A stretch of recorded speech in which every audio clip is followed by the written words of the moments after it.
For starters, what is Libre Graphics Magazine, its mission, and what makes it different from the other free software magazines? Alright, so Libre Graphics Magazine is essentially a magazine devoted to, as we put it, promoting the dissemination of works created using flawless graphics software and standards and methods, because we don't want to leave anyone out.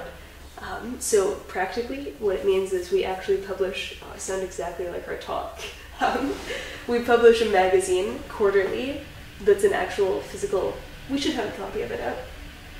Why do we not have a copy of it out?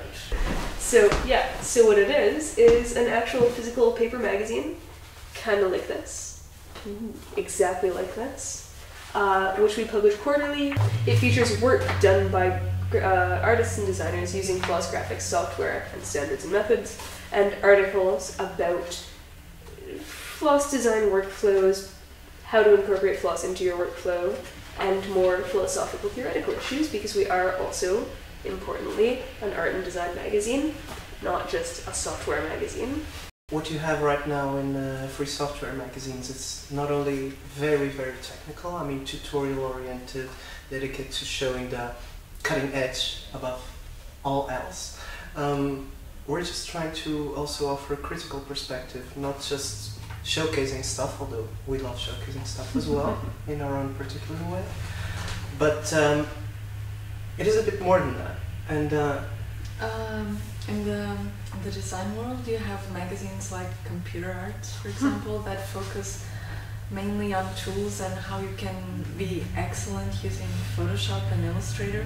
And we don't want our magazine to be about how can you be fantastic using GIMP, although we also want that. yeah. But we don't want only that perspective.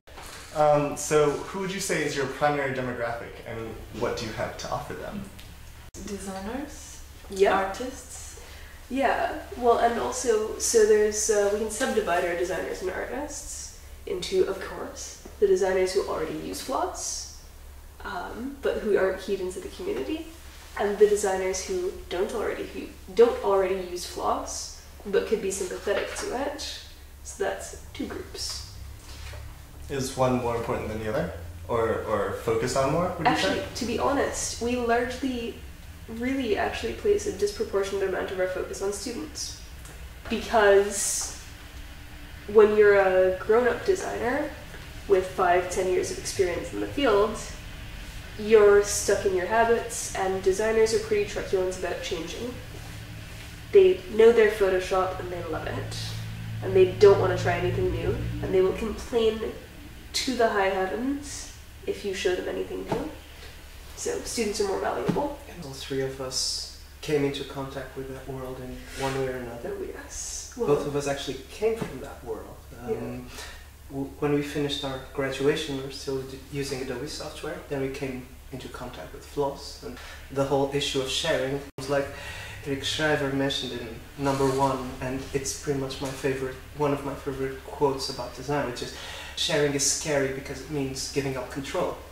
And that's something the design world cannot, it's hard to come to terms with that, and we're still feeling that, and we feel that in the design of the magazine. And for instance, something that happened to us, which was, we had this one article, let me see if I can find it. which one is it? Well, it is an article that is basically, it deserved an illustration, and we couldn't find yes. it. I mean, The workflow one. yeah, September. exactly. Yeah. The workflow article, it has no illustrations whatsoever because we couldn't come up with any. And only after this was sent to the printer did we realize, hey, we're using Creative Commons ShareAlike license. We could just have found Anything Libre licensed material that way. online, but that's Yeah. something that didn't dawn on us. We're still getting to grips with everything that the Libre approach has to offer, which is a lot. It is an awful lot. We are giving people that work with free software a space to show their work, and a proper space, not only online but also in print, which is really valuable. And because we're doing this like the very serious way, and we have an ISSN, Yeah. and we're on the public library. Yeah. We're on the WorldCat. So that goes into one of my next questions, which was why does the world need a Libre Graphics magazine, and why print? The other vitally important thing we provide is an ongoing resource and essentially a publication of record for Libre graphics as a thing, right? I mean, we actually provide something that you can, you know, hand to someone and give them a pretty decent initial understanding of some of the basics of Libre graphics and of some of the basics of Floss in general. Like, in our glossary section, we explain things like what to implement means, right? What is implementing, you know? What the hell do we mean when we say implement? What's KDE, right? So if you collect them all, you effectively get a library of really useful resources that actually take you through what it is to be Floss in a graphic design sense.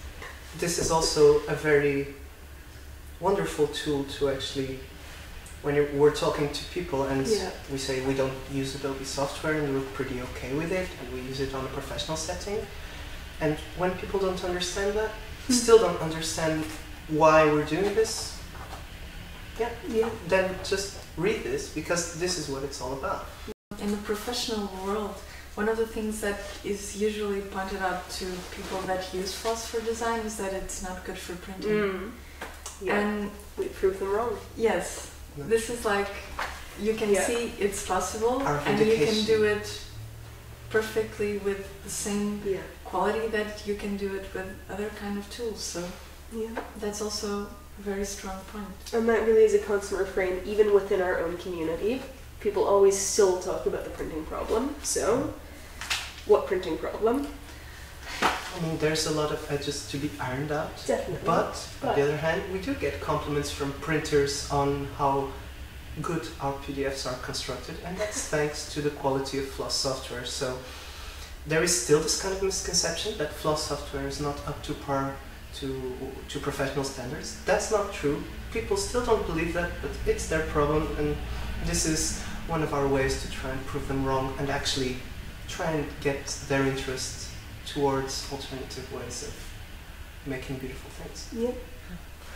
So are there still any aspects of creating or publishing Libre Graphics magazine that require non-free tools which you hope will have a more free alternative, or just free tools which you hope could be improved in particular ways?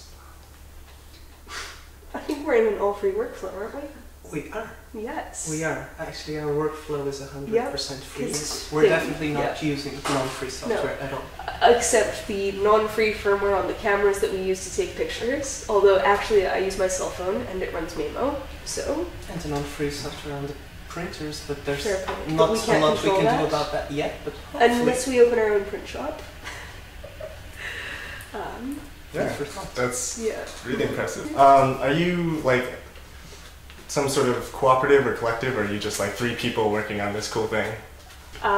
So we're all volunteers, which means that there's a lot of financial stuff that doesn't need to be dealt with, which means that we don't need to formalize for certain purposes. But then what we're aiming to do is actually incorporate as a nonprofit, and hopefully, eventually, if we qualify as a foundation. So we aim to actually be a foundation devoted to sort of dissemination and education of and about Libre graphics for designers. Also, you know, design practices as fundamental life skill, all that fun stuff. So a foundation with an educational mandate, since we're already very much skewed towards education. So what licenses do you accept for your submissions, and how can people contact you to contribute? We're fairly rigid about that, actually. In issue 1.1 we got lots of submissions because we got quoted in Boing Boing. Yeah. And it was lovely. Yeah, in one day we had like 40 emails to answer.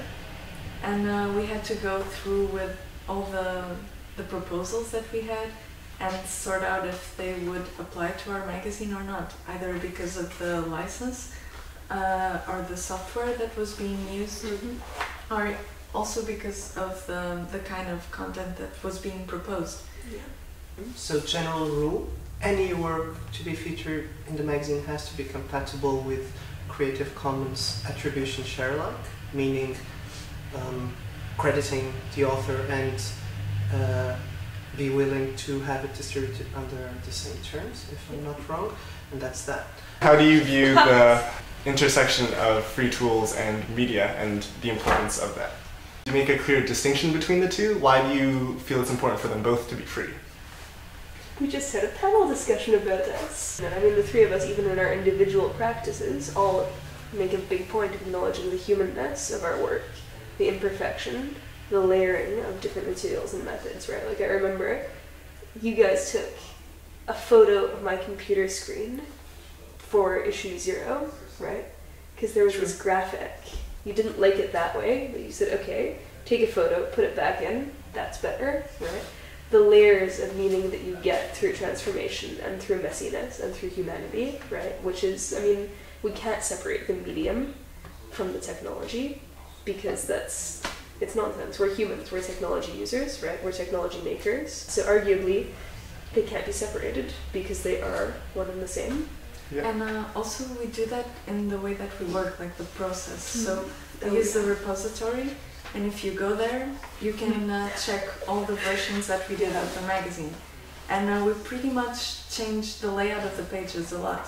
Yeah. Like, first we do something, and then we understand, okay, this is maybe not the best way, and we should try another thing.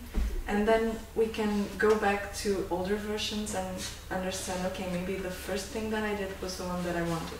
Mm-hmm. And also this possibility to show our process, what we decided to change or go back or take forward, I think is also pretty interesting, and it's one of the things that we like doing.